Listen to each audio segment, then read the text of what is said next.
janvier, journée des martyrs de l'indépendance, qui va nous replonger dans la difficile marche vers l'indépendance. Tout de suite, les grandes lignes. Les opérateurs des payes doivent s'activer dans les paiements des agents publics. Certains enseignants dans certaines zones n'ont pas touché leur dû et menacent d'aller en grève. Le vice-premier ministre et ministre de la fonction publique, Jean-Pierre Liaou, a réuni les bancs syndicales pour désamorcer la bombe. Les détails dans un instant dans ces journaux. 4 janvier, la République démocratique du Congo se souvient de ses martyrs, une date clé qui a ouvert la voie à l'indépendance du pays. Entre révolte et autonomie arrachée, le Congo a franchi des colons belges, a pris son destin à main. Retour sur ces événements sanglants de la répression de la force coloniale dans ces journaux. Léopard Business Village, au cœur des Rabat au Maroc, la République démocratique du Congo ouvre au tourisme en pleine Cannes. Quels sont les objectifs de cet espace culturel? Nous revenons dans ces journaux. Matungulu Rodom, président de la think tanks RDC Stratégie, qui va nous parler de ces sites au drapeau de la République démocratique du Congo. Mais tout d'abord, l'actualité.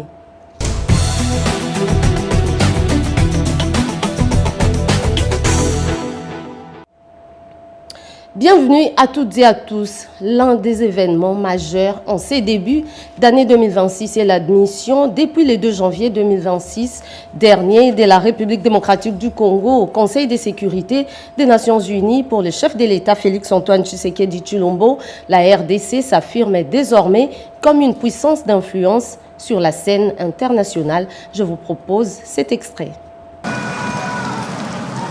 Honorable président de l'Assemblée nationale, honorable président du Sénat, honorables députés nationaux et sénateurs, distingués invités, mesdames et messieurs, mes très chers compatriotes, la paix ne se défend pas seulement sur nos collines et nos frontières, elle se défend aussi dans les salles de négociation, dans les organisations internationales et au cœur des grandes décisions qui structurent le monde. À ce titre, 2025 a vu se confirmer une réalité désormais incontestable. La voix de la République démocratique du Congo compte à nouveau dans le concert des nations.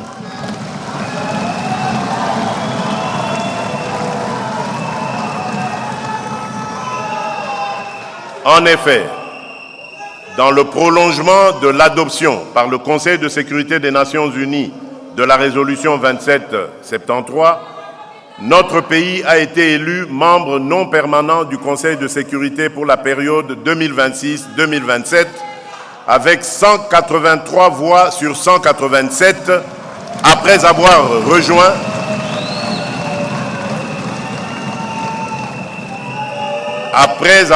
rejoint quelques mois auparavant le Conseil des droits de l'homme à Genève et accédé à la vice-présidence de la 80e session de l'Assemblée générale des Nations unies.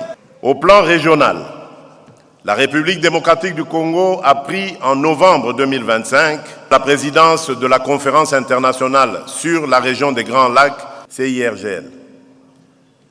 À l'issue du 9e sommet ordinaire tenu ici même à Kinshasa avec pour mandat de relancer la mise en œuvre du cadre de paix, de sécurité et de coopération pour notre pays et pour la région.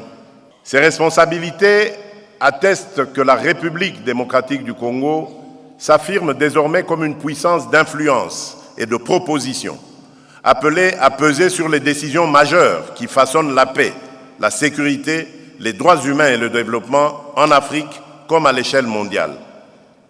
Notre diplomatie régionale s'est également intensifiée au sein de la SADC, de la CEEAC et de l'EAC, du COMESA et de la ZLECAf. Partout, nous affirmons une ligne claire. La paix dans les Grands Lacs est la condition non négociable de la prospérité du continent, une paix fondée sur la justice, portée par la vérité et garantie par le respect de notre souveraineté. J'en parlais dans les titres, certains opérateurs se sont acquittés de leurs obligations concernant la paye des fonctionnaires. Les enseignants menacent d'aller en grève. Le vice-premier ministre et ministre de la fonction publique, Jean-Pierre Liaou, a réuni les banques syndicales pour non seulement trouver un compromis, mais aussi rassurer les corps enseignants sur la suite de la paye. Le compte rendu de cette réunion avec Nadine Kilo-Chomasta-Djabou, Cédric Kenina et Moke Malouma. Le vice-premier ministre, ministre de la fonction publique Jean-Pierre Liaou a présidé ce samedi 3 janvier 2026 une importante réunion en présence de la ministre d'État à l'Éducation nationale, Raissa Malou, des représentants du banc syndical et des opérateurs de paye. Plusieurs informations concordantes nous sont parvenues faisant état de retard enregistré dans la paye des agents et fonctionnaires de l'État dans certains coins du pays. Parmi ces agents, les enseignants sont particulièrement concernés. Notre devoir est dès lors de pouvoir examiner la situation avec tout le sérieux possible et voir quelles sont les dispositions qui doivent être très rapidement prises afin de pallier très rapidement à ces soucis. Au terme des travaux, il a été établi que le fonds nécessaire au paiement des enseignants pour l'année 2025 ont bien été décaissés. Toutefois, des lenteurs persistent dans certaines provinces dans le circuit de paye. Le gouvernement a donc exigé que les opérateurs procèdent au paiement complet des salaires dus dès les débuts de la semaine. Des sanctions judiciaires sont envisagées en cas de non-respect de cette directive. Alors, la paye s'est déroulée normalement jusqu'au 31, aussi jusqu'aujourd'hui. Et tous les opérateurs ont été actifs. Bien malheureusement, il y a quelques seulement opérateurs où ça n'a pas pu marcher avec le secteur de Dinakopé. Et l'instruction du vice-premier ministre, c'était que ces opérateurs devaient s'acquitter du devoir de la paye des enseignants, particulièrement dans les délais. Nous demandons aux enseignants, dès la semaine prochaine, ils vont toucher leur salaire. Et surtout, pour le problème de délocalisation, nous aurons un atelier d'évaluation au courant de ce mois de janvier pour voir comment délocaliser aussi des effectifs auprès des opérateurs là que nous trouvons qui ne sont pas vraiment actifs. Le gouvernement s'est engagé à assurer le suivi rigoureux de l'exécution de cette mesure afin de garantir une reprise des cours dans la sérénité et le respect des droits des enseignants sur toute l'étendue du territoire national. 3 têtes d'érosion menacent de couper la route Kimwenza. Nous sommes dans la commune de Mongafula. Nos reporters sont descendus sur le terrain. Le constat est amer. Ici, au quartier Petit Panier et Kondo, situé à Mongafula, l'avancée rapide, accélérée et dangereuse des 3 têtes d'érosion sur la route Kimwenza, plus précisément au niveau de l'arrêt des chemins et un peu plus loin, au niveau de la gare Kimwenza, terrorise la population de Seko et la ville de Kinshasa, qui voit leurs maisons détruites et leurs quartiers transformés en gouffres. Il est même devenu actuellement difficile, voire même impossible pour les véhicules et les personnes de se déplacer. Face à cette insécurité, certains habitants désespérés ont même fui, voire même quitté leur logement. Pour nous, les élèves qui fréquentent cette route, nous souffrons gravement. C'est difficile de vivre ici. Il y a les motards qui travaillent de ce côté, les transports, c'est devenu trop difficile. Depuis qu'il y a la présence de cette érosion, on n'a plus de l'eau, nos quartiers sont difficiles à vivre. Désemparés et épuisés, les habitants de la commune de Mongafula lancent un cri de détresse urgent aux autorités du pays. Et je demande à l'autorité suprême, qui est le chef de l'État, les bourgmestres de la commune de Mongafula, s'ils peuvent nous aider et pour mettre fin à toute cette situation. C'est ce qui justifie également l'augmentation du coût de la vie. Nous souffrons beaucoup ici, dans cette partie de la ville. Nous prenons 3 fois les transports. C'est pourquoi nous demandons aux autorités du pays de nous aider. Il y a un grand danger ici. À la base de ces situations, c'est les caniveaux que l'on était en train de construire ici jusqu'au niveau de la rivière Nsaya. Nous, les habitants de Mongafula, nous demandons tous qu'une seule chose, la réhabilitation de ces tronçons routiers de Kimwenza, Ijama, parce que ces têtes d'érosion ne cessent de s'ajouter et de progresser du jour au jour. Pas pour l'heure, chaque goutte de pluie est malvenue dans ce coin de la ville de Kinshasa à cause de l'avancée rapide de ces 3 têtes d'érosion qui engloutissent tout sur leur passage, maisons, caniveaux, voire même infrastructures sanitaires. La gestion des conflits et l'analyse des enjeux pour la consolidation de la paix au centre d'une conférence débat organisée ici à Kinshasa. Les ministres délégués en charge des anciens combattants Eliezer Tamboué a axé son intervention sur la résolution des conflits, nous disent Serge Merlin Mata et Jérémy Kiawete. Il a été question au cours de cette rencontre de partager l'expérience entre les différents participants sur la situation de conflit et les actions concrètes à mener en vue de la résolution du conflit et la construction de la paix. Premier à prendre la parole, l'élu d'Ngalema, le député provincial de Kinshasa, Nicolas Wemakoy, s'est apaisanti sur les sortes de conflits, les causes principales ainsi que les modes de résolution. Parmi les figures convient les ministres délégués à la défense nationale, chargés des anciens combattants et étaient de la partie, également spécialistes en gestion de conflits. Eliezer Tamboué a pour l'occasion expliqué la dimension théorique des conflits partant de la définition même du concept conflit selon l'entendement de tous. L'objectif principal de cet exercice d'échange interactif a été clair. Nous vivons avec les conflits, ils sont inhérents à la vie. Mais cependant, nous devons transcender. Au lieu de vivre avec, nous devons le résoudre. L'objectif de la conférence était d'amener le peuple congolais à s'approprier la résolution pacifique des conflits, parce que c'est ça qui va nous amener au développement. C'était dans une ambiance bon enfant que s'est clôturée cette conférence débat bien avant la présentation et la remise des brevets à quelques membres, la coordination nationale de l'école de l'action commune pour la République. Son nom, c'est Michel Kouka. Il est la principale attraction de la Coupe d'Afrique des Nations au Maroc, main levée à l'image de Patrice Emery Lumumba. Ses supporters des Léopards fait parler de lui au Maroc. Jacques Gabouaba nous en parle aussi dans ses commentaires. Au sein du groupe d'animation des Fauves congolais, 3 figures se sont tissées au rang des stars des tribunes. Après chaque rencontre de la sélection congolaise, la scène est devenue quasi rituelle. Des supporters de toutes parts les acclament, sollicitent photos et vidéos. Marocains en tête, enfants, jeunes et adultes cherchent à immortaliser ces instants. D'abord, Lumumba. De son vrai nom, Michel Kouka Mbolandinga est le plus saisissant.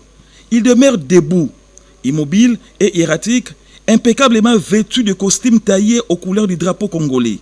Du coup d'envoi jusqu'au coup de sifflet final, il ne s'accorde qu'une seule pause, les 15 minutes de la mi-temps. À la fin du match, ses compatriotes les soulèvent dans leurs bras et les portent en triomphe au pied des tribunes. Pour lui, ce rôle dépasse largement les cadres du sport. Son geste figé, bras doigts levés comme pour prêter serment, reproduit fidèlement la statue du premier ministre de la RDC, Patrice Emery Lumumba. Ensuite, Evoloko Salé, légende vivante de l'animation sportive congolaise, notamment au DSMP, fasciné par son apparence spectaculaire. Son déguisement, inspiré d'un oiseau, évoque très probablement l'aigle, symbole de force, de vigilance et d'autorité spirituelle. Et enfin, Joli Matoumona Di Mundelendundo qui complète ce trio emblématique issu de l'ASV Club de Kinshasa. Il se distingue par sa danse effrénée et communicative, insufflant une énergie aux supporters des Léopards et contribuant ainsi à transformer chaque match en véritable fête populaire. À la CAN 2025 au Maroc, les Léopards ne brillent pas seulement par leur performance sportive. Dans les gradins, leurs animateurs écrivent est aussi une page mémorable de la plus grande fête du football africain.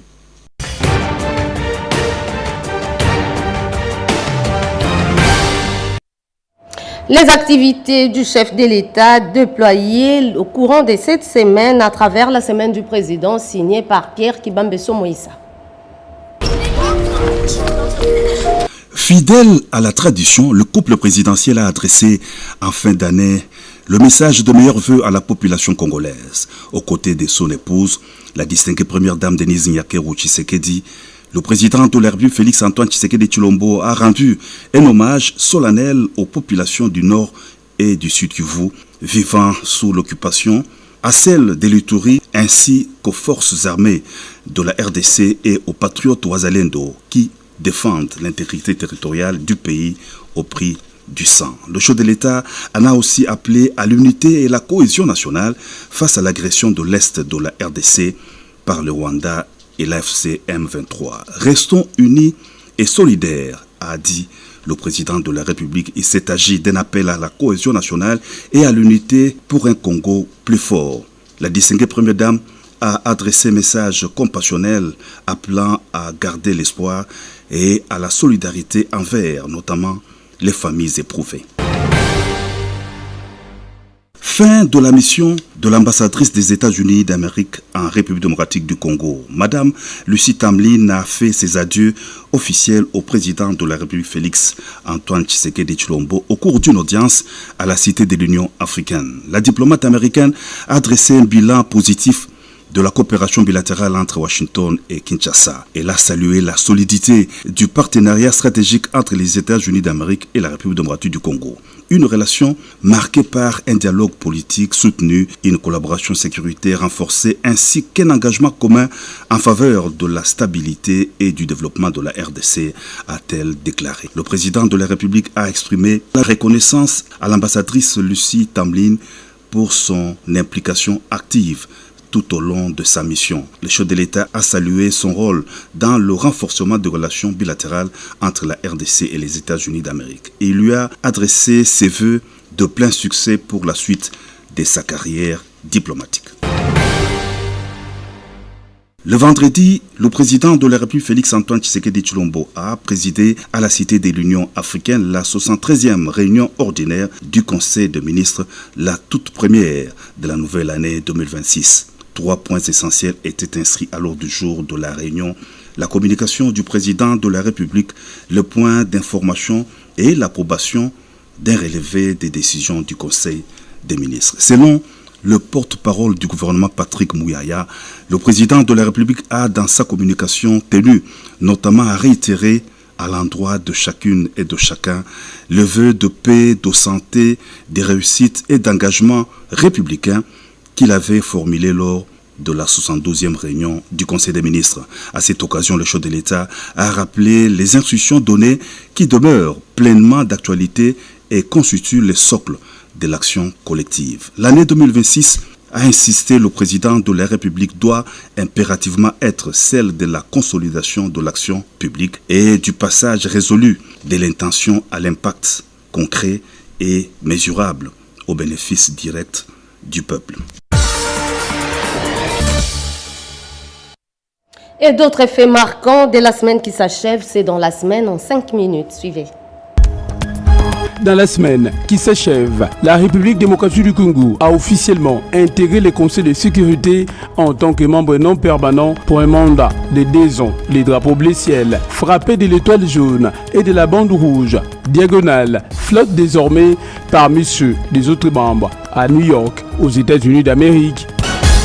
Les conseils supérieurs de la magistrature et le ministère de la Justice et garde des Sceaux ont tenu à Kinshasa une séance de concertation stratégique de haut niveau consacrée à l'assainissement du secteur judiciaire, à la lutte contre la spoliation des biens immobiliers et fonciers, ainsi qu'au renforcement des mécanismes de sanctions disciplinaires à l'encontre des magistrats auxiliaires de justice impliqués dans des pratiques contraires à la loi en République démocratique du Congo.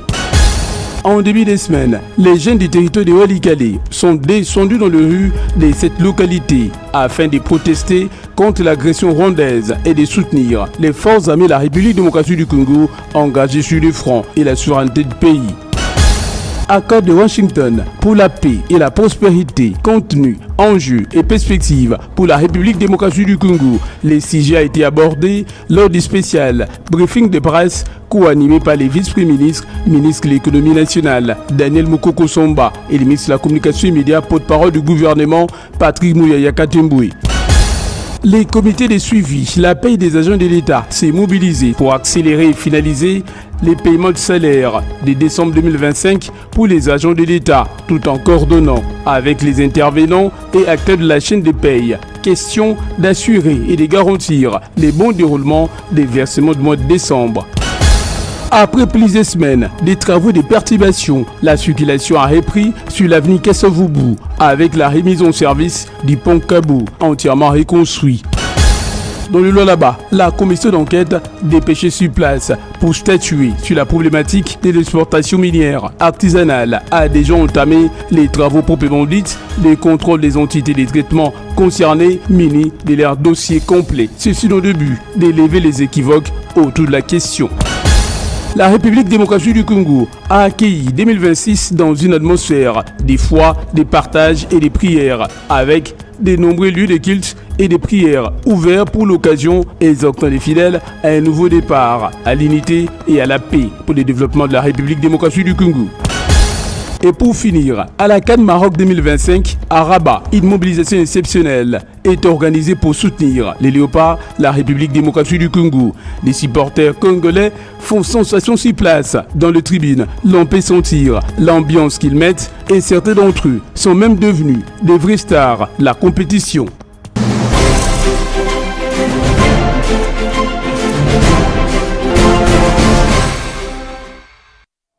Des années passent, les souvenirs restent le même. Le 4 janvier, la République démocratique du Congo se souvient de ses martyrs, une date commémorative qui appelle à la réflexion.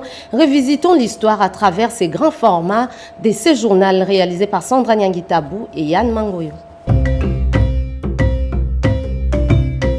Kinshasa, 4 janvier 1959, ce dimanche-là, la capitale du Congo belge bascule. Des rues de Kelamu aux abords de Imka, la colère populaire explose face à l'interdiction d'un meeting politique. La répression est brutale, le sang coule, les martyrs tombent. En quelques heures, Léopoldville force l'histoire. Le combat pour l'indépendance congolaise vient de franchir un point de non-retour. Cette date restera à jamais gravée dans la mémoire collective congolaise comme la journée des martyrs de l'indépendance. Ce dimanche-là, l'Alliance des Bakongo, ABAKO, parti politique majeur dirigé par Joseph Kasavubu, avait prévu d'organiser un meeting populaire sur la place de Limka dans la commune de Kelamu pour répondre au succès du mouvement national congolais MNC de Patrice Emery Lumumba et galvaniser les aspirations indépendantistes. Mais les autorités coloniales belges, craignant une explosion de colère, interdisent la réunion et intimident les organisateurs en menaçant des lourdes sanctions. Interprétant cette mise en garde comme une interdiction pure et simple, les dirigeants de la BAKO tentent de reporter l'événement. Cependant, dès le matin du 4 janvier, des milliers de Congolais se rassemblent spontanément devant l'IMCA, déterminés à faire entendre leur voix. Kasavubu lui-même arrive sur place et, dans un bref discours, annonce que le meeting ne pourra avoir lieu à cause de l'interdiction, mais appelle la foule à garder espoir et à continuer la lutte pour l'indépendance immédiate. La tension monte. À l'extérieur du stade Roi-Baudouin, d'autres milliers de jeunes viennent des tribunes après un match de Vita Club contre Mikado où la défaite de leur équipe attise encore davantage la foule. Au croisement avec les manifestants de la BAKO, la colère se transforme en émeute. Des barricades sont dressées, des pierres sont lancées vers les symboles de l'autorité coloniale. Commerce européen, bâtiments officiels, véhicules deviennent des cibles d'une hostilité qui déborde en violence. La force publique coloniale réagit avec une répression brutale. Tirs à balles réelles, arrestations massives et dispersions forcées plongent la ville dans un chaos.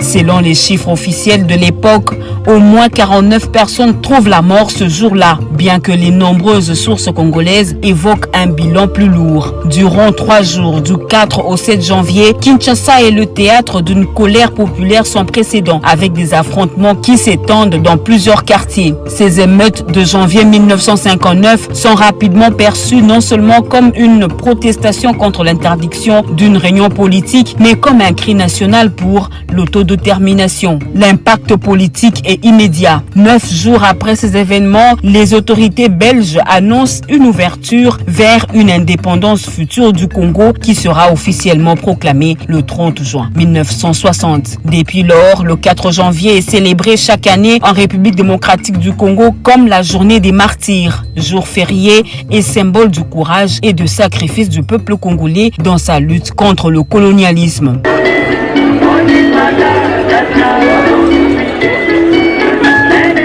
Le 4 janvier n'est pas qu'une date figée dans les manuels historiques, c'est un appel. l'appel d'une jeunesse d'hier qui a osé braver la peur pour proclamer la dignité et la liberté. À la jeunesse congolaise d'aujourd'hui revient la responsabilité de transformer cet héritage en engagement, défendre la paix, refuser la résignation, bâtir une nation juste et unie, car l'indépendance conquise dans le sang ne se célèbre pas seulement, elle se protège chaque jour par le patriotisme et l'action.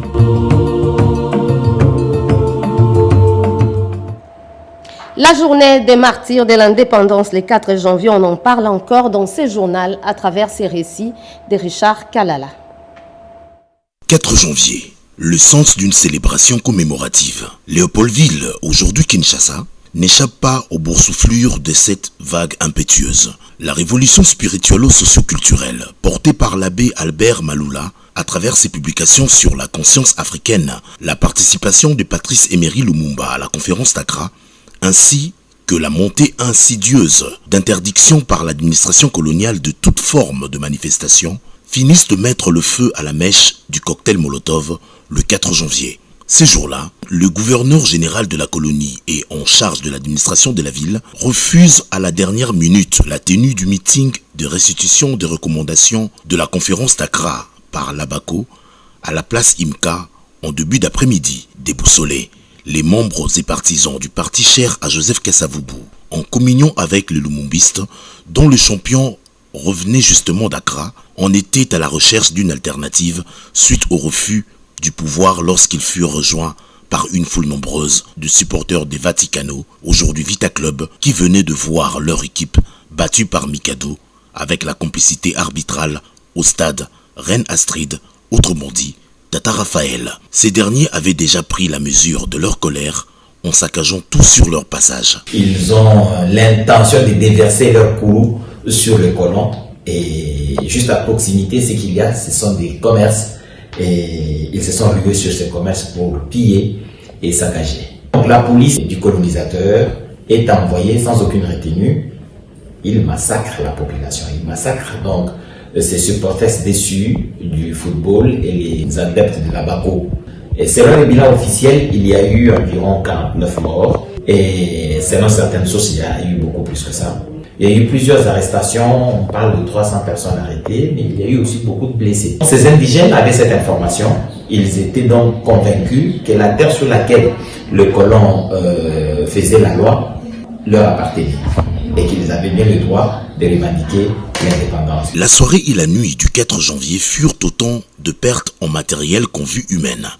Bilan à la fois contrasté et mitigé, que si, dans le camp du pouvoir, à travers les forces de l'ordre et les résidences des Blancs était évident sur papier, cela ne pouvait être le cas pour le Congolais, dont presque tous les corps avaient miraculeusement disparu. À la limite, nous avons appris les témoignages que nous avons aujourd'hui. C'est ceux qui concernent en fait une foule nombreuse de personnes dites naines qui, comme si elles surgissaient de sous la terre, s'étaient emparées de la rue et avaient fait le pouvoir de la rue, et toute pierre, tout caillou qu'ils ramassaient par terre, en lançant ces pierres et ces cailloux sur les véhicules, sur les immeubles des Blancs, ces immeubles et ces véhicules, même les commerces prenaient feu. En consacrant la République démocratique du Congo à l'éternel Dieu créateur, Félix Antoine Tshisekedi aura non seulement réussi à honorer le sang visible et invisible de nos martyrs, mais aussi et surtout à mettre la patrie dans le véritable sens de la libération de notre indépendance. Bonne fête, de souvenirs à tous. 4 janvier à Kananga, le secrétaire permanent de l'Union sacrée de la Nation, André Mbatabet Koumesoumangu, appelle la population de la province du Kasaï central à la vigilance face à la menace sécuritaire, nous dit Robert Ndaïnchi-Sensei à travers ses reportages. C'est ce 4 janvier 2026, autour des 13h30, heure locale, que l'avion transportant le secrétaire permanent de l'Union sacrée de la Nation, le professeur André Mbatabet Koumesoumangu, s'est posé à Kananga, chef-lieu de la province du Kasaï central. 4 janvier, date historique qui coïncide avec les souvenirs de martyrs qui ont perdu la vie dans la lutte pour la paix. Au pied de l'avion, le gouverneur du Kasaï central, Moïse Kamboulou, avec le membre du comité provincial de sécurité, le professeur André Mbata-Bitoukoumé Soumango, est accueilli avec des honneurs dus à son rang. Une longue file d'attente l'attend pour serrer la main du secrétaire permanent de l'Union sacrée de la nation.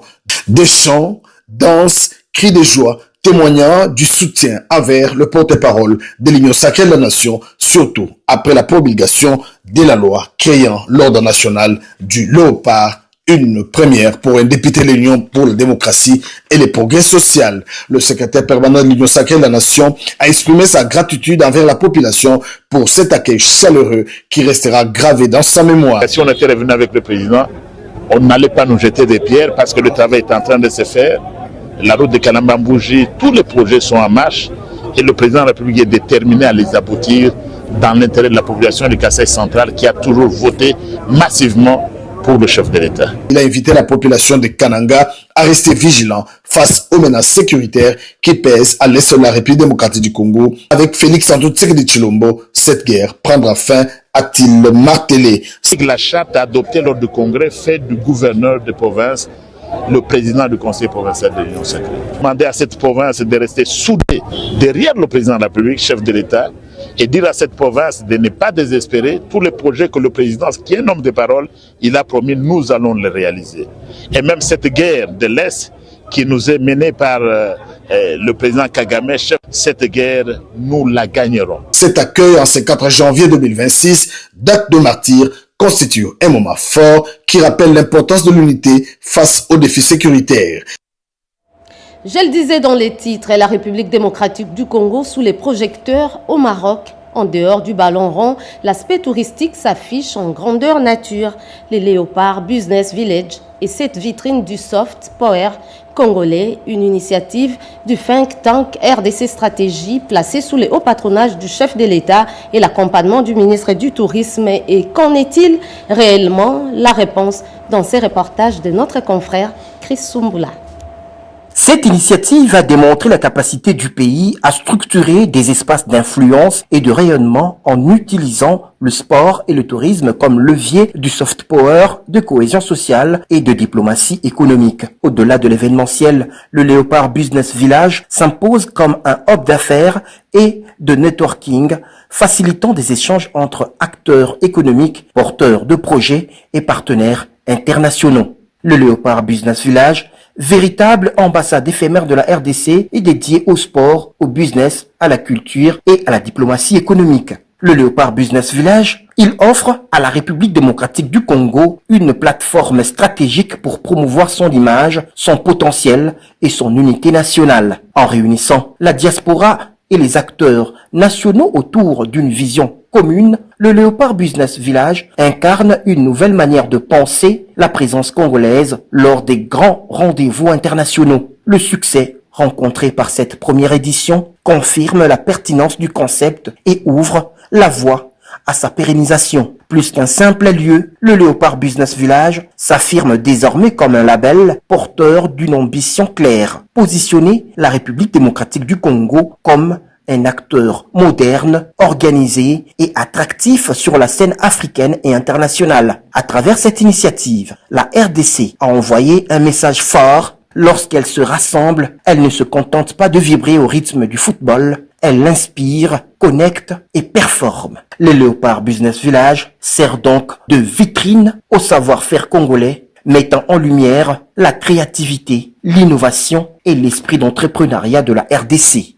Justement, nous recevons sur ces plateaux Matungulu Bodom, il est président du think tank RDC Stratégie, qui va nous parler de la vision et des perspectives du Léopard Business Village. Bonsoir, monsieur Matungulu. Bonsoir, madame Yvette. Oui, nous allons commencer par la première question. Le Maroc accueille la Coupe d'Afrique des Nations. Quel genre d'activité se développe concrètement avec votre structure et quels en sont les objectifs? Oui, déjà ici, il faudrait que d'entrée de jeu, que je parle de l'initiative, qui est une initiative innovante, le Léopard Business Village, qui est un projet qui est porté d'abord sous le haut patronat du chef de l'État, l'accompagnement de la première ministre et surtout la conduite du point de vue gouvernemental du ministre du Tourisme. Ici, le Léopard Business Village, qui a été conçu par le think tank RDC Stratégie, est une ambassade éphémère qui a été mise en œuvre pendant, disons, cette période de la CAN pour faire rayonner en fait la RDC. Faire rayonner la RDC du point de vue sportif, touristique, économique, être surtout en fait cette plateforme qui va porter haut le soft power congolais. Parce qu'aujourd'hui, comme vous le savez, le sport, ce n'est plus qu'un événement. C'est maintenant en fait un rendez-vous très médiatisé où se réunissent en fait des décideurs politiques, des investisseurs et plusieurs personnes influentes du continent et du monde. Et nous voulons nous saisir en fait de cette tribune pour parler de la RDC, pour présenter les opportunités qu'offre la RDC. Oui, messieurs, qu'est-ce qui vous a motivé? En fait, la plus grande motivation ici, c'est de pouvoir d'abord parler de l'influence de la RDC, de pouvoir ici présenter les opportunités qu'offre la RDC pour, disons, l'Afrique, mais en termes surtout d'affaires. Nous, c'est un concept qui est purement aujourd'hui congolais, parce que les autres pays n'ont pas passé à cela, parce que c'est au-delà d'une fan zone, mais c'est plutôt ici un endroit, un espace, un cadre, une plateforme qui permet de pouvoir valoriser l'image de la RDC à l'international. Avez-vous un message à adresser au pouvoir public, aux partenaires et aux compatriotes de la diaspora?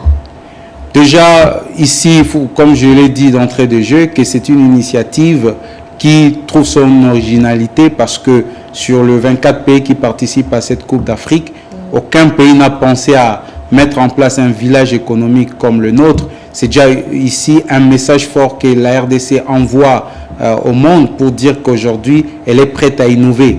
Mais au même moment, je vais vraiment envoyer, disons, une invitation au gouvernement, à toutes les entreprises publiques, pour dire qu'investir, participer au Léopard Business Village, c'est contribuer à l'influence de la RDC sur le continent africain, mais aussi dans le monde.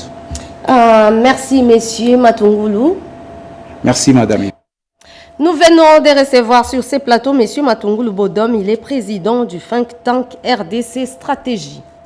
Poursuivant ce journal, le contrôle s'est fait sur place et sur pièce. La commission spéciale mise sur pied par le ministre des Mines, Louatoum Kabamba, pour inspecter chaque exploitant minier, a procédé à un contrôle des terrains dans plusieurs sites d'exploitation minière dans le Lualaba. Suivez cela en images et commentaires. Instituée par le ministre national des Mines, la commission ad hoc de contrôle de conformité des entités de traitement est entrée dans une phase décisive de son travail. Après les auditions, elle est descendue sur le terrain ce samedi 3 janvier 2025, poursuivant sa mission dans la province du Lualaba. Sur le terrain, c'est la rigueur absolue. Chaque entité est inspectée sans complaisance. Les contrôles sont menés avec méthode de précision et impartialité à la loupe jusqu'au moindre détail. C'est la saison sèche, c'est déjà à ce niveau-là. Il suffit de se prendre une forte pluie. Aucun document n'est négligé, aucune installation n'est survolée. Chaque chaîne de traitement est analysée, chaque origine de minerai vérifiée. Cette descente sur le terrain démontre au plus haut point la détermination du ministre national des Mines, Louatoum Kabamba, à faire respecter les lois et les règlements miniers et à instaurer l'ordre dans le secteur. Une action conforme à la vision du chef de l'État, Félix Antoine Tshisekedi Tshilombo. Je cite, bâtir un secteur minier transparent, responsable et bénéfique pour tous les Congolais. Dans le Lualaba, la commission est à pied d'œuvre. La mission se poursuit, la rigueur s'impose, la loi prévaut. C'est un appui au programme de développement local des 145 territoires des infrastructures construites et inaugurées au village Béakabamba, province du Kasaï central. Suivez. Au Kasaï central, les enfants étudient désormais dans des conditions idéales grâce au programme de développement local de 145 territoires. Et nous avons fortement félicité le président de la République, son Excellence Félix Antoine Tshisekedi Tshilombo, parce qu'il a songé à nous pour nous doter un bâtiment ou une école moderne, semblable aux écoles de ville, avec des mobiliers, tout ça. Bon, toute la population est très contente. En mission d'inspection au Kasaï central, précisément dans le territoire de Kazumba et Luisa, l'équipe dépêchée par le conseil spécial du chef de l'État en charge de suivi du PDL 145 territoires, Dieudonné Tchakambila Tchibouyi, a inspecté les différentes infrastructures réalisées dans le cadre de ce vaste programme initié par le président de la République, Félix Antoine Tshisekedi Tshilombo. Sur place, les bénéficiaires ont exprimé leur satisfaction et leur joie de travailler et d'apprendre désormais dans des conditions décentes. Nous avons reçu des bâtiments. Vraiment, toute la population est très contente avec ces bâtiments. Nous sommes fiers vraiment avec ce bijou. À travers le PDL 145 territoires, le chef de l'État réaffirme sa volonté de rapprocher l'État du citoyen en investissant dans l'éducation, pilier de développement durable. Des infrastructures modernes qui redonnent espoir aux parents, améliorent l'apprentissage des élèves et jettent les bases d'un avenir meilleur pour les communautés locales. C'était là la visite des infrastructures, des différentes infrastructures construites dans la province du Kasaï central, toujours dans le cadre du programme de développement local des 145 territoires. Revenons à présent sur cet élément et entrée avec des infrastructures construites et inaugurées au village Béa Kabamba. Suivez. Le programme ambitieux de développement local des 145 territoires du chef de l'État, Félix Antoine Tshisekedi Tshilombo, doit compter sur l'accompagnement des élus légitimes du peuple congolais. Au Kasaï central, cette initiative est soutenue avec force par les sénateurs Jean Tshisekedi Kabasele. Au village Béa Kabamba, l'eau potable coule déjà au robinet. Avec ces forages inaugurés, cet élu des élus et cadre de l'IDPS entend pallier aux difficultés d'approvisionnement en eau potable dans cette partie éloignée de la ville de Kananga.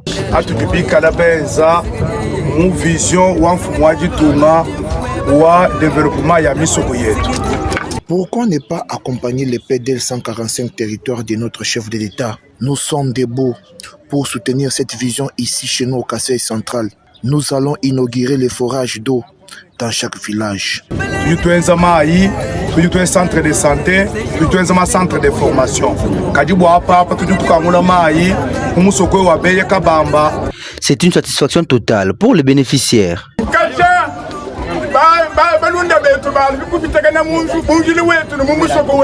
Nous disons sincèrement merci à notre sénateur. En tout cas, nous avons souffert des maladies suite à la consommation de l'eau malpropre.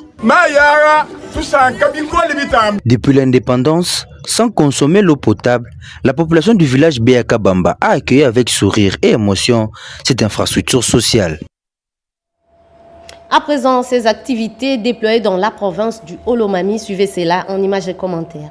Aussitôt nommé au poste de directeur provincial de la Dinakopé Olomami 2, M. Kwakumbanda Alain est venu présenter les civilités au ministre provincial de l'Éducation, l'honorable Ngo Yolo Raphaël, accompagné du directeur de la Dinakopé Olomami 1.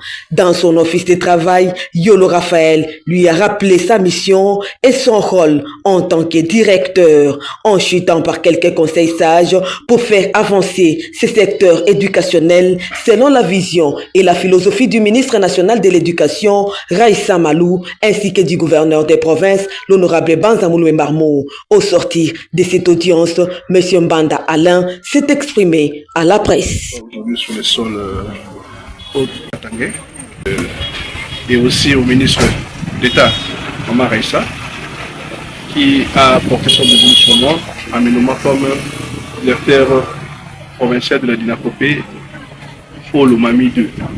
Et aussi mes remerciements vont droit à mon directeur national qui n'a aménagé aucun effort, posant auprès de son excellence Madame Lemita comme directeur provincial de la Dinakopé au Olomami 2. Et il était impérieux pour moi, aussitôt arrivé au sol au Katangé, de passer et présenter mes civilités auprès de son excellence Monsieur le ministre de l'Éducation provinciale, bien sûr.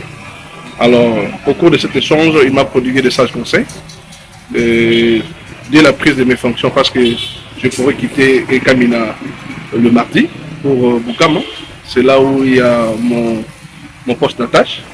Il m'a prodigué des sages conseils, la manière de se conduire. En Ituri, les orphelins de la maison d'accueil à Logo, près des Mahagi, ont reçu de l'assistance de la Fondation Emeteza. Junior Selemani nous en dit un peu plus à travers ses reportages. Bonne année! Fidèle à sa tradition, la Fondation Emeteza n'a pas dérogé à sa règle en ce jeudi 1er janvier 2026 consacré à la célébration du Nouvel An. À cette occasion, elle a partagé un moment de communion avec une quarantaine d'enfants orphelins du centre d'encadrement du Logo situé à une dizaine de kilomètres de Mahagi Centre. Dans un élan de compassion et de solidarité envers ces enfants à rupture familiale, le coordonnateur national adjoint de cette structure caritative, Francky Lieli, a remis au nom de l'initiateur de la fondation un don composé d'une vache, de plusieurs sacs de riz, des bidons d'huile, ainsi que de cartons de lait en poudre et liquide. Je vous souhaite bonne fête. Merci. La responsable du centre a exprimé sa profonde gratitude envers la fondation et sa bienfaitrice pour ce geste de générosité. Nous n'avons pas grande chose à vous dire. Cependant, le seul sentiment qui inonde notre cœur est celui de la joie. Notons qu'en reconnaissance de son engagement constant en faveur de plus démunis, Emeteza a reçu plusieurs trophées d'excellence au cours de l'année 2025 à travers la République démocratique du Congo, une manière pour lui de soutenir la vision sociale du chef de l'État, Félix Antoine Tshisekedi Tshilombo, axé sur le slogan « Le peuple d'abord ». Et puis ces messages, ces communiqués officiels avant de boucler complètement ce journal, la Direction générale des impôts DGI informe les opérateurs économiques en particulier et les publics en général qu'en exécution des instructions du gouvernement de la République, le moratoire relatif à la suspension temporaire de certaines obligations liées au quitus fiscal est prorogé jusqu'au jeudi 15 janvier 2026. Cette mesure exceptionnelle vise à préserver un climat social apaisé durant la période des festivités de fin d'année 2025 et constitue la dernière reconduction accordée. À cet effet, les opérateurs économiques sont invités à mettre à profit ces délais pour se conformer intégralement aux dispositions légales et réglementaires en vigueur. Aucune non-mise en conformité ne sera tolérée au-delà de cette échéance, laquelle relèvera exclusivement de la responsabilité des assujettis concernés. Par ailleurs, la DGI rappelle que la délivrance du quitus fiscal s'effectue conformément aux modalités prévues par l'arrêté ministériel du 9 avril 2025, toute intervention non autorisée dans les processus de délivrance du quitus fiscal est formellement proscrite. Deux mesures de contrôle interne et des sanctions seront appliquées en cas de retard injustifié imputable aux agents intervenant dans les traitements des dossiers. La Direction générale des impôts compte sur le civisme fiscal de tout pour le respect scrupuleux des présentes dispositions faites à Kinshasa le 29 décembre 2025. Ces communiqués officiels portent la signature de Barnabé Mwakadi Mwamba, directeur général de la DGI. Un autre communiqué officiel de la Direction générale des infos qui informe les publics en général et les propriétaires des véhicules automobiles et les usagers de la route en particulier du lancement officiel à partir de ce mardi 6 janvier 2026 de la nouvelle plaque minéralogique sécurisée des véhicules. La DGI précise que le lancement de cette nouvelle plaque conçue conformément aux standards internationaux en remplacement de l'ancienne résulte de la volonté du gouvernement de la République démocratique du Congo d'améliorer la sécurité des automobilistes, d'harmoniser le système national d'immatriculation des véhicules et de faciliter le contrôle routier par les services de la police. En effet, pour une bonne harmonisation du système national d'immatriculation automobile, la Direction générale des impôts invite tous les propriétaires des véhicules automobiles à se procurer la nouvelle plaque minéralogique sécurisée pour se conformer à la nouvelle réglementation faite à Kinshasa le 2 janvier 2026. Ces communiqués officiels portent la signature de Barnabé Mwamba Mwakadi, directeur général de la DGI. C'est la fin de ce journal. Merci à vous de l'avoir suivi. Le prochain rendez-vous avec l'actualité, c'est à 23h, heure de Kinshasa. Bonsoir chez vous.